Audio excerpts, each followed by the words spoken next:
Human nature versus animal nature, the greatest contradiction. The greatest contradiction in being human is that we're born as animals. That is, our humanity isn't something we inherit or that comes to us naturally. At most, we might be predisposed to it, but that's all. It's our social surroundings that shape us into humans. And our civilization, as grand as it might seem, is really just an exaggerated version of the social behaviors we see in animals.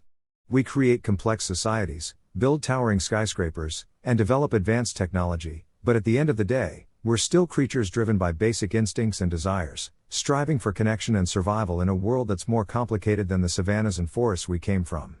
It's a strange dichotomy that speaks to the core of who we are, part animal, part something more, forever caught between two worlds. The dual nature of humans, our animal instincts and spiritual consciousness, is a huge problem and an unavoidable contradiction. Imagine if someone were to try and give an animal a higher level of consciousness, like that of a human. Such an experiment would likely be condemned as unethical. This duality is the root of a lot of our struggles. On one hand, we have our primal, animalistic urges that drive us to eat, reproduce, and survive. On the other hand, we have a higher consciousness that seeks meaning, purpose, and spiritual fulfillment. Balancing these two sides of ourselves can be a challenge, leading to internal conflict and suffering. This tension, while often painful, is also what makes us uniquely human. It shapes our experiences and pushes us to grow, even as it confounds us. From this springs two extremes.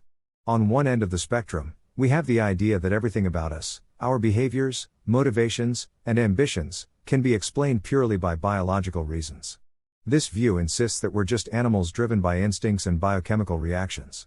On the other end, we have the idea that completely ignores our biology, arguing that we are entirely spiritual or intellectual beings unaffected by our physical bodies. But both of these views are deeply flawed. If we only focus on the biological, we risk reducing our rich, complex experiences to mere physical processes. If we ignore our biology entirely, we risk overlooking the fundamental realities of our existence. Finding the balance between these two extremes, acknowledging our dual nature as both biological and spiritual beings, is the real challenge. It's important to try and find biological explanations in any social or psychological phenomenon. These explanations are often not obvious and can be buried under a thick layer of misconceptions. It can be harmful to only provide social and spiritual explanations for phenomena that have a biological basis. For instance, ignoring the biological factors of mental health issues like depression or anxiety can lead to misunderstanding and stigma. Instead, understanding that our biology plays a crucial role can help us get a fuller picture of why we behave the way we do. However, this doesn't mean we should neglect the influence of social and spiritual factors. They, too, have their place in our understanding of the human condition. The key is to recognize that we are complex beings influenced by a mix of biological, social, and spiritual factors. On the flip side, even in behaviors that seem purely biological, it's important to search for deeper meaning and conscious motivation. For example, let's look at hunger, a basic, biological drive. On the surface, it's our body's way of telling us we need fuel. But dig deeper and you'll find a range of cultural, emotional, and personal factors that influence what we eat, when we eat, and how much we eat. So, while biology certainly plays a big part, it's not the whole story. It's the interplay of our physical urges with our conscious thoughts, our personal histories, and our cultural context that shapes our behavior in rich and complex ways. Acknowledging this complexity can lead to a more nuanced understanding of ourselves and others. We need to remember that our biological nature isn't always our friend. It might seem like our interests align with our animal instincts, dressed up in the beautiful garb of spirituality. But no, our nature isn't always on our side. If we approach the issue mindfully, it becomes apparent that nature manipulates us. It uses us as vehicles for promoting genetic material, for creating the next generation to partake in its indifferent games.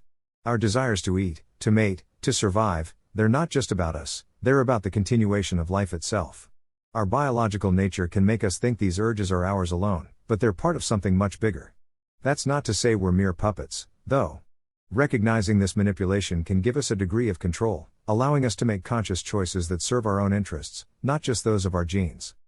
On the other hand, universal concepts like survival and love, even though they're based on natural instincts, aren't all that bad.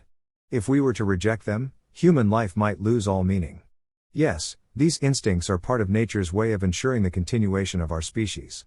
But that doesn't mean they're devoid of personal significance. The instinct to survive pushes us to overcome challenges, to grow and evolve.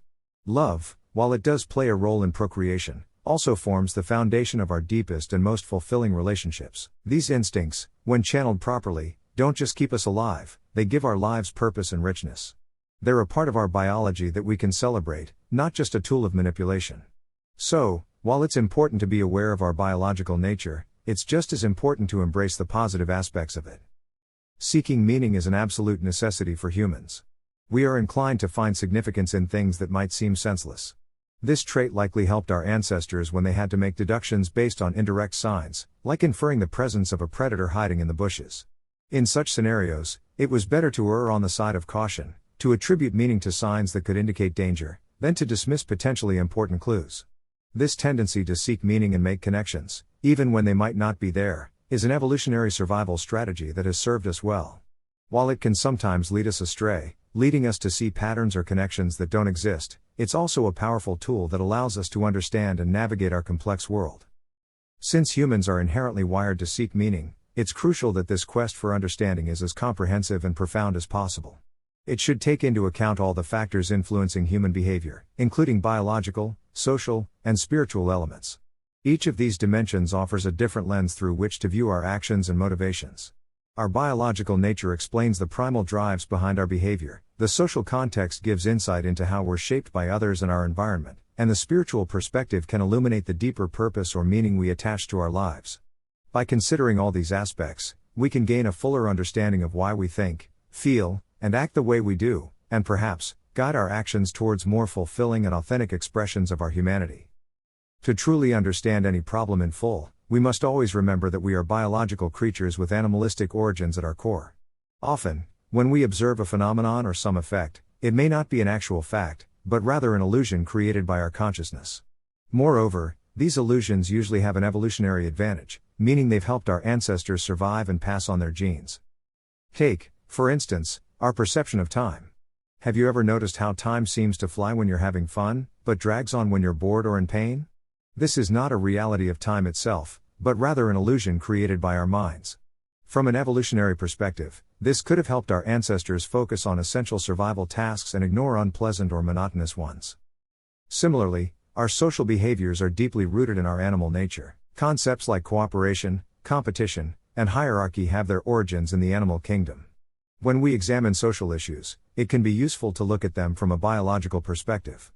For instance, understanding that our need for social connection and approval stems from our evolutionary history as social creatures can shed light on issues like social anxiety or conformity.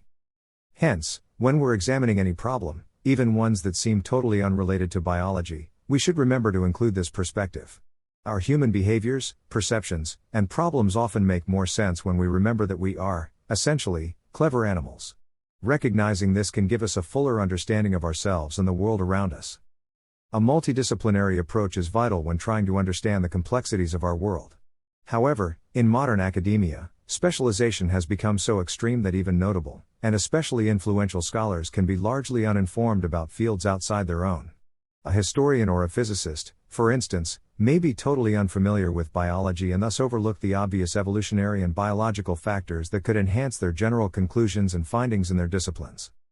On the flip side, biologists too can be largely unaware of the principles and theories in other fields of study.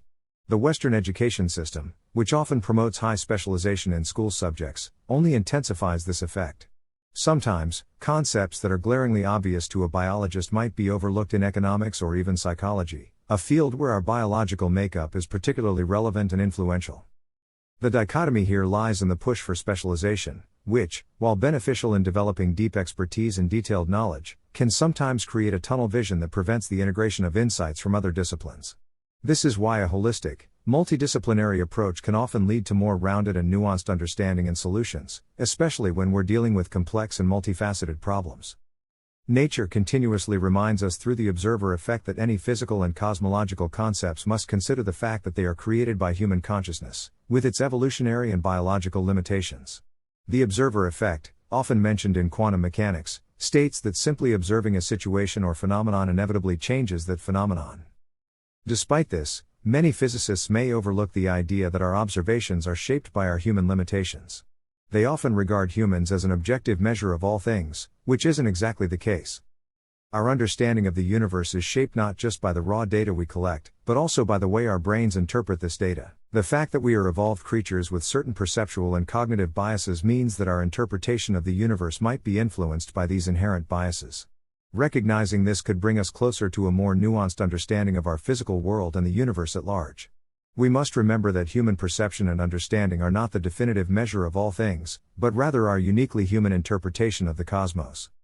Extremely biologically focused or reductionist approaches have, on one hand, brought some misery and harm. Their connection to harmful ideologies like racism is well known, even though it continues to be a point of heated debate. Reductionism, or the belief that all complex phenomena can be explained by simpler, more fundamental phenomena, often overlooks the complexity and interrelatedness of various factors. However, disregarding the biological approach entirely can also lead us astray.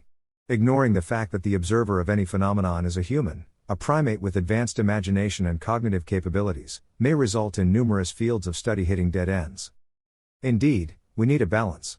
While understanding our biological basis can provide critical insights, we must also be cautious not to simplify complex human behaviors and societal phenomena purely to biological or genetic factors. Understanding humans and the world we live in requires a nuanced perspective, one that appreciates both our biological underpinnings and the cultural, psychological, and societal layers that build upon them.